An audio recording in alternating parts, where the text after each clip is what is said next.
ચિત્તલ તાલુકા પંચાયત સીટના ઉમેદવાર તરીકે હું રવજીભાઈ મકવાણા આ ચિત્તલ શહેરની અંદર ખૂબ જ મારું વતન જેવું આ મારું છેલ્લું નિવૃત્તિ પછીનું પણ મારું ગામ હોય ત્યારે સતત છેલ્લા 5 વર્ષથી સક્રિય રીતે લોકોના પ્રશ્નો માટે અને રાજકીય રીતે લડત આપું છું. ગત ટાઈમની અંદર જિલ્લા પંચાયત પણ લડેલો અને સામાન્ય મતથી હારેલો. ત્યારે હાલમાં આ ચૂંટણીની અંદર ચિત્તલ તાલુકા સીટ ઉપર લડી રહી છું. ત્યારે આજે ચિત્તલ હાઈસ્કૂલથી જે ચિત્તલ રેલવે સ્ટેશન તરફ જતો રોડ ઉપર વાસ્તવિક વિકાસ તમે રોડ ઉપરનો જોઈ શકો છો. આ રોડ છેલ્લા ઘણા સમયથી જર્જરિત થઈ ગયેલો છે. આ વિસ્તારની અંદર ગંદુ પાણી તેમજ આ જે પંચાયતની પાણીની લાઈન પણ ઘણી વખત લીકેજ થવાથી તે પાણી ભરાવાથી આ રોડની ઉપર લોકો અવર જવર કરી શકતા નથી. તમે જોઈ શકો છો રોડની હાલત ઠેઠ રેલવે સ્ટેશન સુધી તમે જોઈ શકો છો જર્જરિત અને તૂટી ગયેલ રોડ છે. લોકોને વાહન વ્યવહાર હાંકવો, પગે ચાલીને જવું, આ રસ્તે ચાલી શકતા નથી.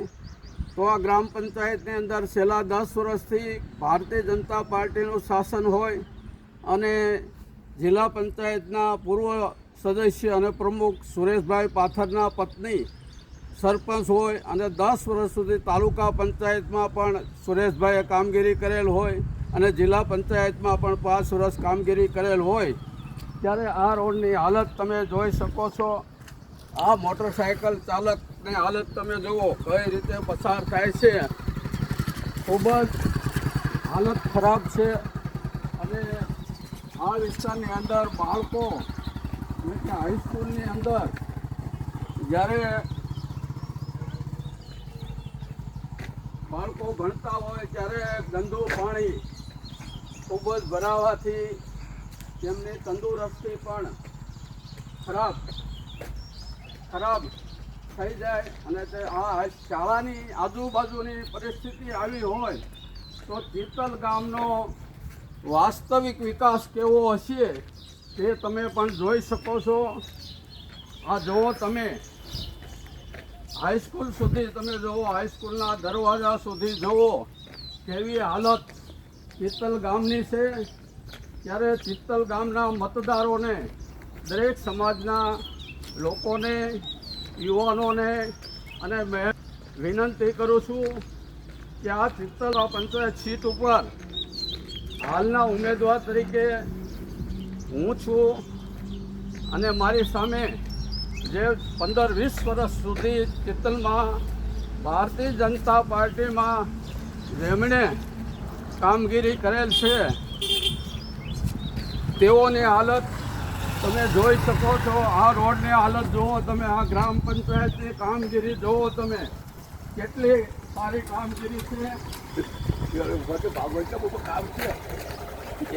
આ હાલત જુઓ તમે, રોડની હાલત જુઓ તમે કેવી હાલત કરી નાખી છે. જો આમાં વિદ્યાર્થીઓનું જીવન કઈ રીતનું હોય છે, આજુબાજુના રહેતા લોકોની હાલત કેટલી ખરાબ છે તે તમે જોઈ શકો છો. અવારનવાર અમે ગ્રામ સભાની અંદર સરપંચશ્રીને અવારનવાર રજૂઆતો કરેલી હોય છતાં પણ આ પ્રત્યે કોઈ ધ્યાન આપવામાં આવતું નથી. ચિત્તલ રેલવે સ્ટેશનની અંદર પણ ક્યાંય શેરીઓની અંદર બ્લોક ટ્રાવેલિંગ કરેલ નથી. ફક્ત અને ફક્ત આ સરપંચશ્રીને અને તેના પતિને જે વિસ્તારમાં મતો મળતા હોય તે વિસ્તારમાં જ કામ કરે છે. પણ જ્યારે કોઈ પ્રતિનિધિ બનતો હોય છે ત્યારે દરેક સમાજના મતદારો તેમને મત આપતા હોય છે. જેથી આ ચૂંટણીની અંદર કોંગ્રેસ પાર્ટીના ઉમેદવાર તરીકે હું છું. છેલ્લા 5 વર્ષથી પણ સતત કાર્યશીલ છું અને અવારનવાર અમારી જે લોકોના પ્રશ્નો બાબતે રજૂઆત કરું છું. વિરોધ કરવાનો હોય ત્યાં વિરોધ કરું છું, જેથી આ પરિસ્થિતિ જોઈ અને વાસ્તવિક વિકાસ જોજો અને રેકર્ડ ઉપરનો વિકાસ જોઈ અને મત આપવા વિનંતી કરું છું. જય હિન્દ, જય ભારત.